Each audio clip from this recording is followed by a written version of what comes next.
right, Brad. The red light's on. I hope you're not nervous. You okay? You all right? I'm good. You're good. You're good. Okay, cool. Yeah, I'm fine. What? Let's do a quick sound check for our listeners here. What did you have for breakfast this morning? I don't really eat breakfast. I had coffee.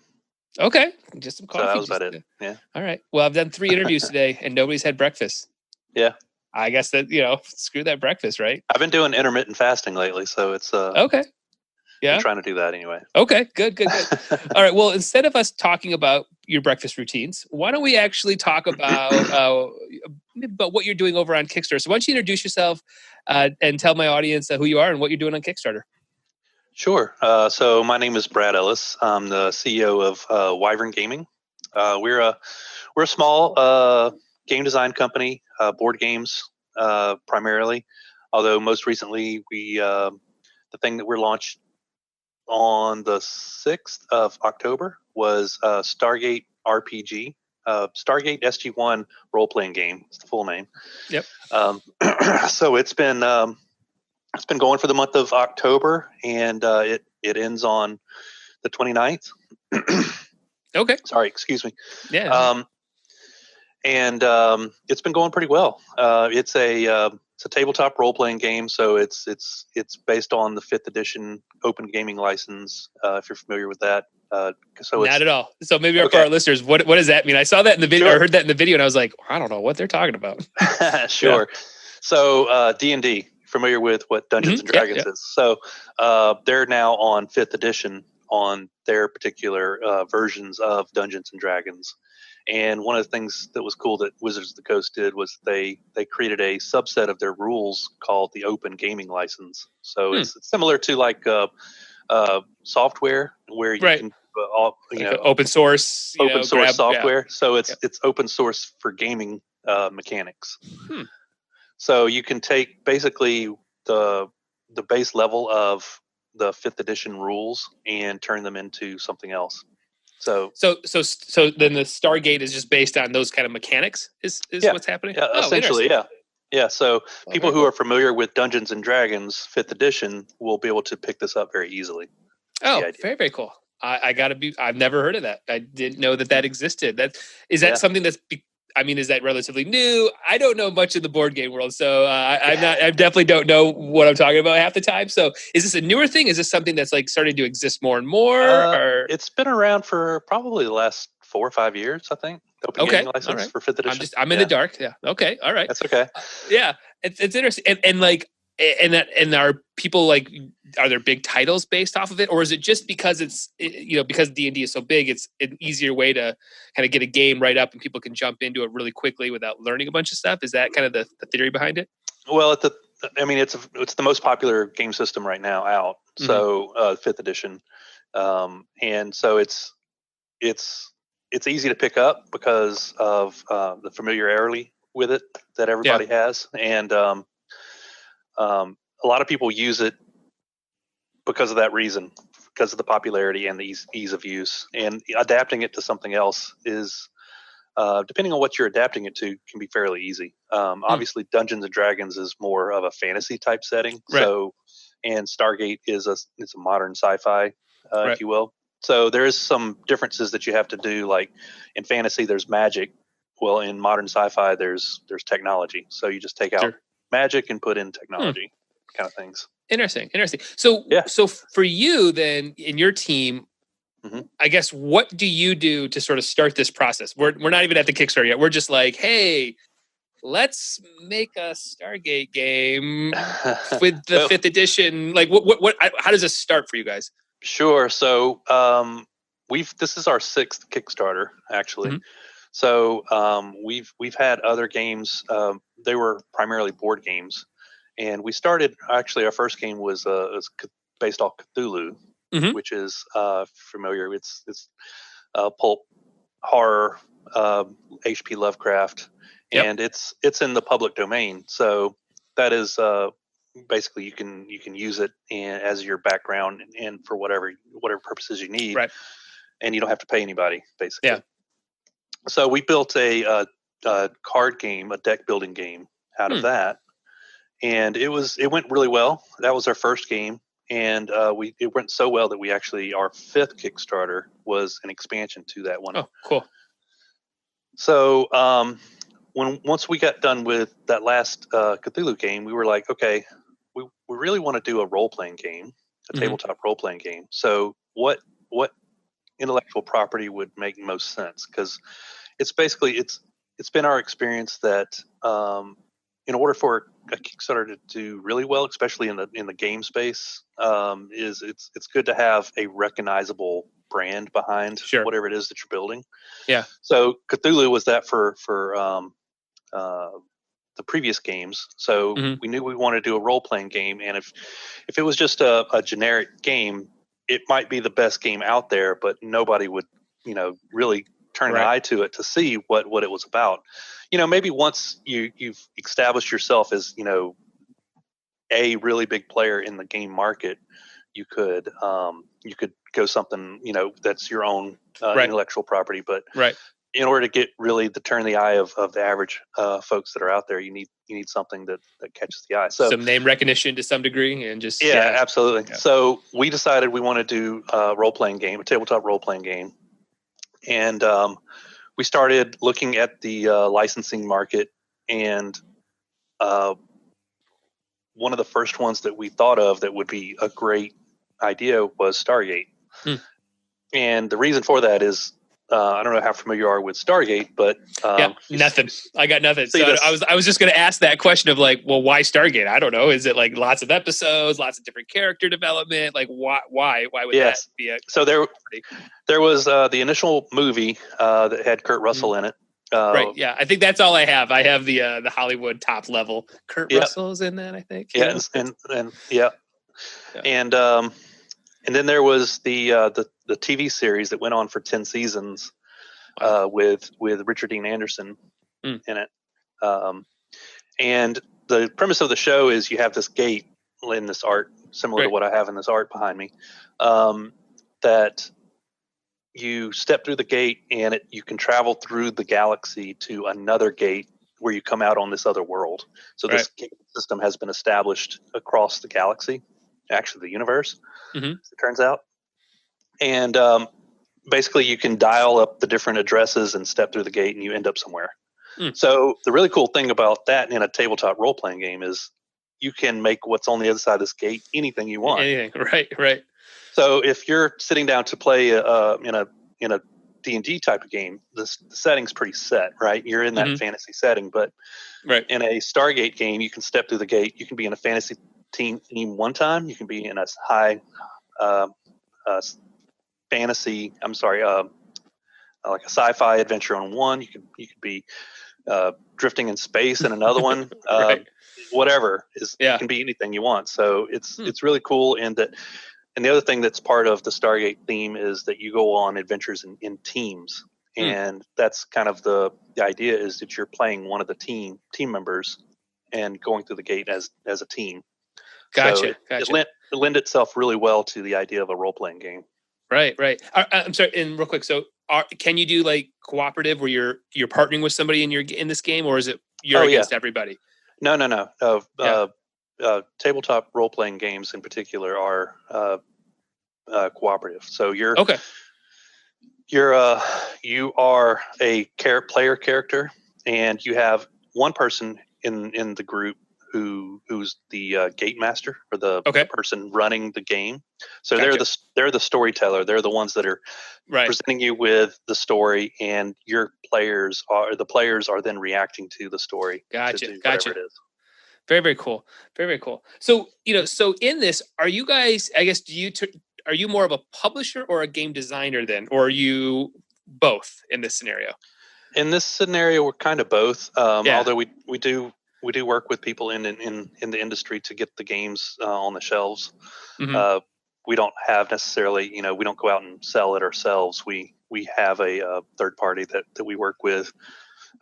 Impressions is the name of the company that we work with. Which was actually recently partnered with Flat River Group, if any of you guys are familiar with them. That's in the U.S., and then we have other partners in Europe and Asia as well. Gotcha. So, and then in terms of like the games that this is what your sixth game, correct? One expansion pack, right? In there. So, is this something that you're also working with other game designers, or the game designs come out of you got like your core team, or are you out? Hey, I found this guy. He's got some cool mechanics or something. Like we could take what he's doing. Is that your guys' world too, or is it not quite like that for you guys? No, we primarily have done most of the design work ourselves. Okay. Although in this last one, it was such a big project that we've brought on a lot of people to help. In particular, we've got a great lead designer who's got a lot of role-playing game experience, designing experience. His name's Mac Martin, and he's been an absolute wonderful guy to work with, and he's really done a great job in making a game that we love. So I coach a lot of startup companies. I think this is an interesting point here around building a team, right? So, whether you're building the widget or if you are putting the board game team together, what are you kind of looking for in terms of talent, expertise? Is it in the board game world? Is it like, man, no, they just know board games in and out, like they know this world, or is it like, no, they understand artwork or whatever it might be? Like, what are you kind of looking for in terms of putting the pieces together? A game designer in particular? I think the whole team, like, hey, I know we need some help here. Like, I know I need this and this. What are you kind of looking for from team members? Sure. Well, number one thing is passion. Yeah. You gotta, we're making games, so it's, it's pretty easy to find people who are like passionate about it, but making sure that, people are loving what they do, because if you love what you do, you're going to put everything you have into it. Sure. A lot of times. And also it's important to us, to have someone who is open to suggestions. There's a lot of folks who may be really, really passionate about a particular thing, and so much so that they think that their way is the only way and it has to be this way and this is the right way. So finding that person that is passionate about the thing but is also open to feedback and making sure that they can take suggestions and be collaborative with the group as the team and actually come out with something better. Because a lot of times when you collaborate with the teammates who are all bringing in input, if you listen to all the input and consolidate it, it really turns out to be something even better in a lot of cases. Yeah. And do you find in your approach by using Kickstarter that you're also absorbing that community as well? Absolutely. Because I know that's a huge part of, letting the community sort of create the game to some degree, or the add-ons or the stretch goals or whatever it is, right? Like, are you guys open to that sort of energy as well coming into your 100%? Yeah, that's one of the things that I think it really motivates the folks on Kickstarter for sure to make them feel like they're a part of the project. Not only make them feel like it, but actually they can see their input being implemented. Is a really, really strong thing. I'll give you an example. In our last campaign, one of the Cthulhu games, we had a particular stretch goal. Was that when we reached a certain goal level, we added a new card to the game, and we basically gave the parameters. Say, okay, guys, we want a card that is like a piece of equipment. What should it be? Right. And we actually used what was it called? Feature. I forget the name of the website, but it was a really cool thing. I'll have to find it.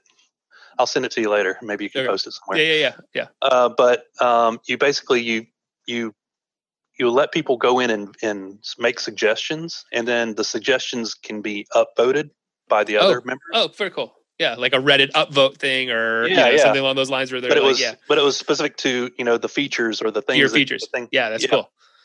So they would go in. This was part of the Kickstarter campaign. We gave links in our update saying here's what we're going to do. Everybody go in here, make suggestions, and start voting. And then that's cool. At the end of 1 week, we said, okay, this is it. And so we implemented that particular card. Yeah, that's as powerful as it can get to allow your user base to actually determine, based on everybody voting. That's really powerful. That would be another thing people really like is if they're able to. Another thing we did was we had a stretch goal where we would draw. Our artist would draw a likeness of the person and put them in the game. That's cool. Yeah. We used to do that a lot of times. We used to run a lot of music projects. Anything that we can find where like they're involved in it somehow, like they're in the video, they're in the, a lyric is their name, whatever it might be, that people just, people love that stuff, man. That is the power of Kickstarter. So, so for you guys, is there a sort of an aesthetic that you're trying to go after for all the different games? Like we try to go after this style of game, or do you try to hit certain cues so that your user, like I guess your fans, expect this type of game coming from you guys? Yeah, I think it's really important to kind of come up with kind of a niche inside of a niche. And one of the things that's kind of our mantra as far as Wyvern Gaming is concerned is we call it approachable games for everyone. So the idea is that it's a game that you can sit down, have set up within 15 minutes and start playing, but it has enough complexity to make you want to come back over and over and over again. Yeah. So, we've all seen those big box games that come out and it takes like 3 hours to set up. Yeah. That's not what we're about. So we're about creating those simple but deep games that people can just not get enough of is what we go for. And what do you find? Like, have you found that there's a certain type of gamer that likes it? Is there an age range? Is there, if they play these games, they would like what we're doing? Do you find anything like that? Any sort of similarities across games? I can't say that's no, not necessarily. No? Our demographics are pretty wide. It's pretty broad. It goes across the gambit as far as gamers are concerned. Yeah. It's cool. Where does, for a game like Stargate here, where does artwork sort of start to fit into this equation in terms of, because it's already it's already an established brand? Is there things that you have to get approved by? Does it Absolutely. How does the artwork work? I know other games just, hey, the artist made the goblin, right? It's just a goblin. Move on with your day. But in this one, I have to imagine that it's not quite as that simple. What does the artwork look like for you guys? Yeah. So everything has to go through the license holder. In this case, it's MGM, and everything has to get approved by them before we can publish it. Essentially, so we have to. And we try to get it to them in the earliest stages as possible. So, this particular drawing behind me, it was a line drawing at one point, and we would say, okay, this is the line drawing. This is what it's going to look like relatively like this. And they give us the thumbs up, and then we move forward with the full color. And then they either provide comments, say, oh, you need to change this to that. You need to add the copyright tag. Right. That's usually the one that we forget. And things like that. So it has to go through that process, and I'll say that it does add a good bit of time dealing with an IP intellectual property to go through that process, because in our previous campaign or previous products, we're able to make all the decisions on the art. Right. We're like, yeah, that looks good. That looks awesome. Let's go with that. Now it's, oh, do you think they'll like that? Right. Yeah. Maybe. Yeah. Oh, let's change this because it was that last time. So right. Now, are there ever instances where they would provide you like a spec sheet to some degree? Like, hey, it needs to be. This is our red. This is our. Yeah, absolutely. Yeah. With the whole project starts with they provided us with a style guide. Gotcha. To go off of. So there's some boilerplate art, if you will, like the gate itself. Right. It's it's kind of a standard thing that they, if you're going to draw a gate, it's going to look like this, right, kind of thing. So, well, and to some degree, does that simplify this process as opposed to having like, hey, we have 12 different gates, which one should we choose from? I don't know, as opposed to being like, no, this is what it's got to be. And then does it force you to kind of, maybe work on just, I don't know, marketing or gameplay or, other facets, because you don't have to be as worried about it. Because I know a lot of these conversations, artwork is a major thing, right? So like to some degree, absolutely. Does it actually make it may be a little bit more of a hassle, but at some point it's like, well, they made the decision. It's ready, I don't have to determine it, It may have made it easier on this particular project, but we went a completely different way. So the license that we got was for Stargate SG-1. That's the TV show that went for 10 seasons, and we decided to set our game in the same timeline as Stargate SG-1, but to actually have it take place, the setting itself take place on another planet, not the Earth planet where they were actually doing it. Yeah. We did that for some mechanical reasons. We wanted other races in the to be available to play, because if you were going to play out of the Earth base, you could only play Earthlings. So we wanted to be able to make it where you could play, aliens, right, as part of the game. So we set the game on another planet. So being that, there was a lot of new content that we had to come up with, following some of the basic standards like the gate I was mentioning. Right. But for the most part, a lot of the material is brand new. Interesting. Wow. That's cool. Now, with a game like this, and when you're working with a license, I would imagine you have opportunities for expansion packs, and because there's so many, you can go into all these different worlds, right? Absolutely. Is there a scenario though where you could go too far and then to say, whoa, you take, you went way so far off the path on this expansion pack that it's out of, I don't know, it's a new land. You almost created a new entity by going too far with it. Do you know what I mean? Yeah.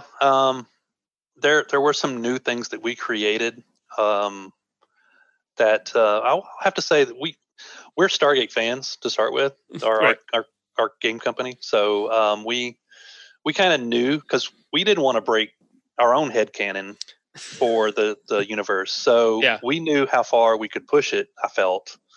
But yeah, there is a chance that you could do that if you're not, familiar with the intellectual property that you're dealing with. Don't do that. Make sure that it's one that you make sure it's one that you like, because you're going to be living in that intellectual property for the next 3 years. Sure. Yeah. No doubt about it. Well, let's flip over a little bit to the actual Kickstarter. So, like, while we're talking right now, you have about 6 days to go. Almost 2,900 backers, almost $200,000. Yep. And I actually think, one of the things that stood out. So obviously the campaign's doing really well. Congrats on that. But one of the things that stood out, just kind of, I'm an observer of board games from afar, is actually a fairly high goal of about $33,000, $400, right? Mm-hmm. That's a relatively higher goal in the board game world, or am I wrong on that?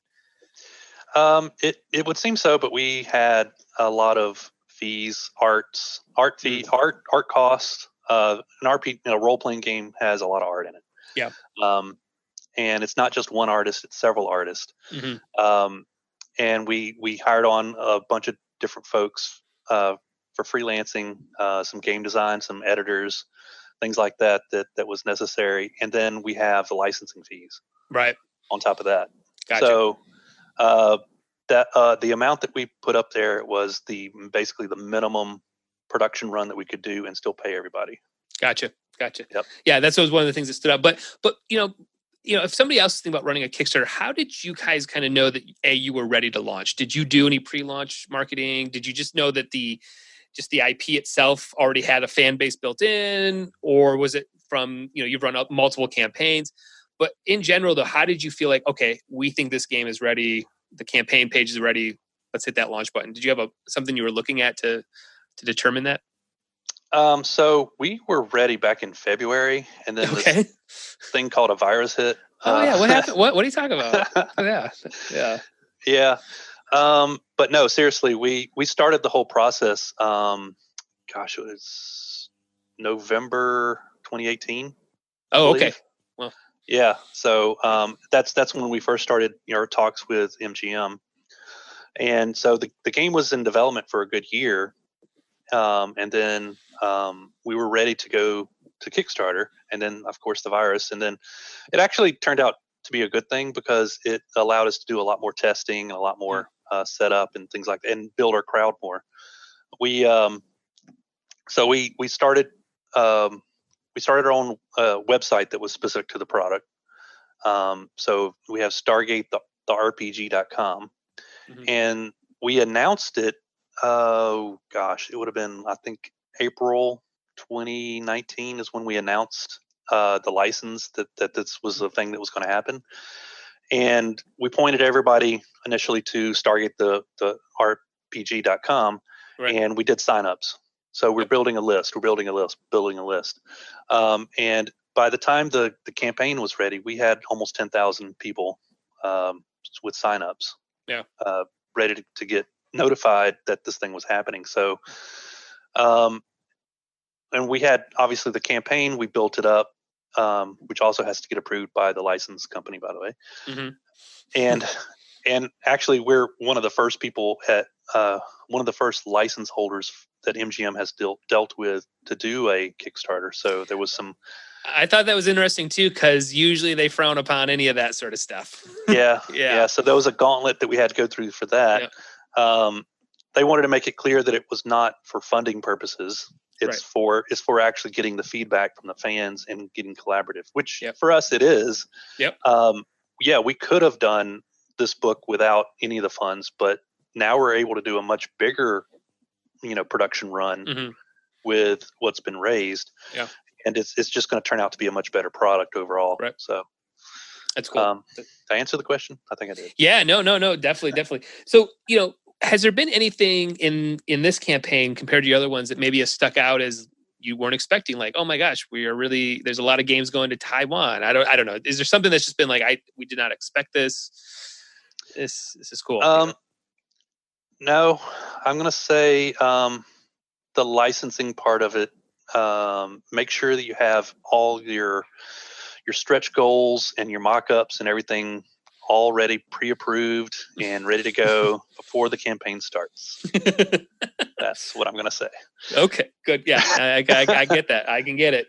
And how about, in terms of like keeping momentum going through a campaign? I think this is one of the biggest struggles for a lot of creators. Like, how do you keep that energy going day in and day out, keeping up with comments? I mean, with that many backers, I'm sure you have a healthy amount of people chatting all the time around your world. How do you just stay on top of that sort of stuff?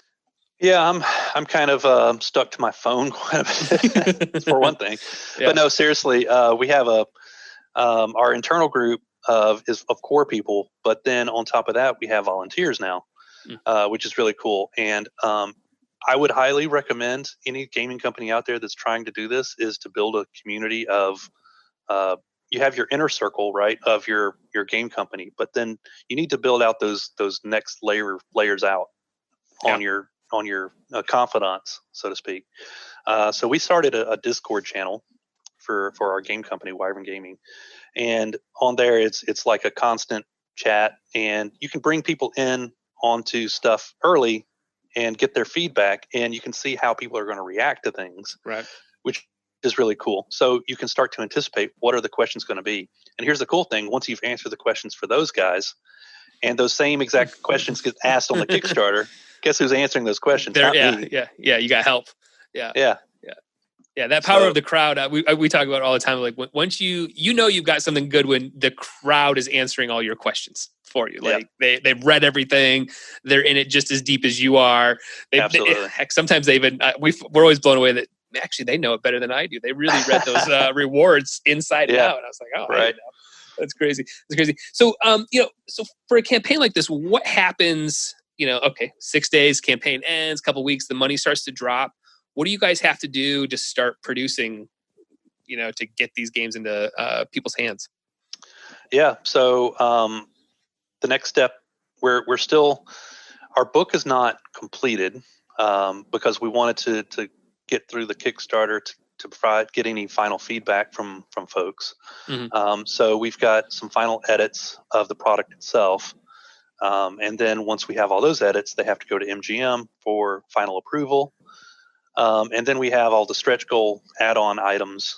So those things have to be, the mock-ups have to be finished, and the final models of those things have to be finished. And then those have to be approved by MGM. Mm. And then once all that happens, then it's a matter of contacting the manufacturers that I've already pre-selected at this point to basically get the ball rolling and get on their production schedule. That's cool. What keeps you up at night during this part of it? Like the after the Kickstarter. What's the after Kickstarter? Yeah, the after Kickstarter. What keeps you up at night about around it? Well, after the Kickstarter, immediately after the Kickstarter, I collapse usually. I can not try to monitor his comments like crazy right now, because that's something you got to do. You got to stay on comments. Yeah. You got to I can't emphasize that enough. If you as a creator are not staying on top of the comments, you are going to get boiled alive. Oh yeah. Oh yeah. We try. I'll have to quote that one because I tell that to clients and they're like, "Oh, it's not that bad." I'm like, "No, it's like all day, every day for 30 days, 27 days, whatever we're doing." It is. It is. You got to stay on, because if you don't give an answer, they're going to assume the worst, and they're going to make something up in their head, and that's going to be even right. And then you got to turn that around, and it's just hard. Now you're really working. You're like, I got to write the right perfect message here. Yeah. And FAQs, those are important. So do your FAQs. Sorry. After the campaign, so I guess it's, I don't know, just staying on timeline, trying to hit that promised date, which it's really hard. It's, you put a date out there and you say, okay, this is really conservative. There's no way that I can not hit this, and then you don't. Right. You just don't. Yeah. And how much does COVID kind of play into this? Just the mindset right now of like, I'm assuming the world will be fine, and you know, well, like for example, we have our launch event for the physical book. We have planned at an actual game convention, right? This past year, game conventions didn't happen. So, right, yeah. So what's the contingency plan if that doesn't happen? Right. Then it's going to be like launch parties at all the local game stores across the world, kind of thing. I don't know. Yeah. So it's those kinds of things that are definitely concerning. Making sure that you're going to hit the targets. And honestly, Kickstarter fans, people who back a Kickstarter, kind of understand this at this point. They understand that. Yeah, that's the date. Okay, 6 months from there, probably I'll get it. Right. But we've done pretty good, actually. We've hit our dates within probably about 3 months. That's cool. On previous campaigns. Yeah, that's another one too. Where every creator who's like, "Oh no, we'll be completely fine. We won't run." Like, everybody runs into issues. I'm just telling you, it's a reality. It's okay. I'm not judging you. It's just what it is, right? Yeah. Other advice I would give somebody who's thinking about doing crowdfunding is to the account that you're going to use, start backing other projects. Yep.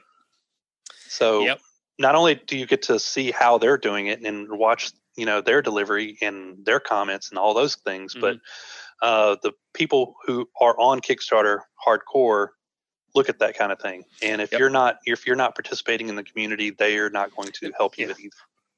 Yeah, that is another one. You're like, you must be reading out of my playbook, where I'm like, that's what we tell everybody. I'm like, you want to raise a whole bunch of money, but you've never backed anything on this platform. Yeah. They'll just give you all experience. This is just experience. I'm just, I know that's what we have too. Yeah, that's what we have too. And it's 10 years of doing it. And it's like, these are just the bare minimums, even back for like $5, just back a bunch of stuff. Watch it happen. We call it Gawker backing is what we like to call it over here. It's like, just back a bunch of stuff, be in their worlds and watch it. Yeah. So that's cool. So, and then for you, like, what does, potentially this next year, maybe 3 years out, where do you guys see your roadmap of other games coming? Maybe this game, where do you kind of see everything kind of going? So we're going to be in the Stargate world for a while now, because there's lots of material here. Beyond the Stargate SG-1, they had 2 more TV shows. They had Stargate Atlantis and they had Stargate Universe. And they're actually, and they're in talks of having a 4th series, which would be great for obvious reasons. If it became an active TV show again.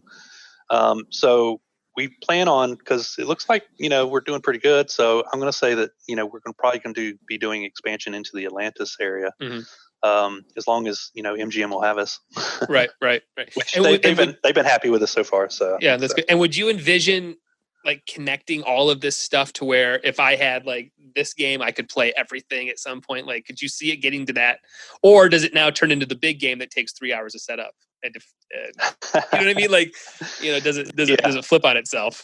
Well, the expansions for the Stargate in particular, it's just more a setting that you could play in. So it's not just in, because the the Atlantis took place in the Pegasus galaxy. So it's just another galaxy that you go to, and you have new aliens and new enemies that you can play with. Right.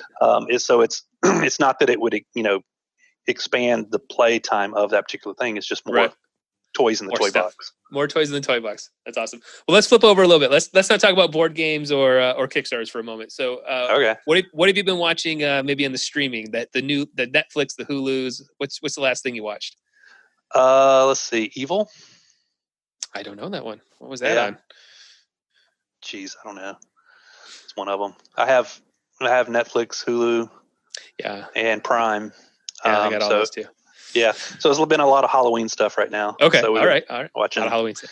Yeah, that's good. How about, has there been a movie that you watched recently, like an actual movie? Because I find that nobody watches movies anymore, but like an actual movie, not a TV show or any of that sort of stuff. Oh yeah, what was that? Oh shoot, I forgot the name of it. Yeah, it's come and gone already. Okay, I forgot. All right. It was a classic. It didn't leave an impression. all right. Oh no, it was Eleanor Holmes. So it's the sister of Sherlock Holmes. I did hear about that. It's got Millie Bob, the 13 from from Stranger Things, right? Yeah, that was supposed to be good, right? Wasn't it? It was really good, actually. Yeah. I enjoyed that quite a bit. Okay, yeah. How about podcasts? Are you a podcast listener? I can't say that I'm a huge podcast listener. I do listen to the Secret Cabal, which is a game board podcast. Okay, no idea. I mean, you listen to mine. I know that one too, though, right? Of course. Right. And then how about a book? Are you reading anything right now? Book. I like to read the Star Wars books. I'm a big Star Wars nerd. So actually, the streaming question, I've been restreaming season 1 of The Mandalorian. That's what I've been doing recently because it's coming out next week for season 2. Oh, I'll have to let my son know on that. He's enjoying that world. World. But awesome. Well, cool, man. Well, where can people kind of, if this is their first time learning about you and what you guys are doing, where should they jump in? Obviously, you have the Kickstarters, and I'll have those links up. But where should people go to kind of dive in?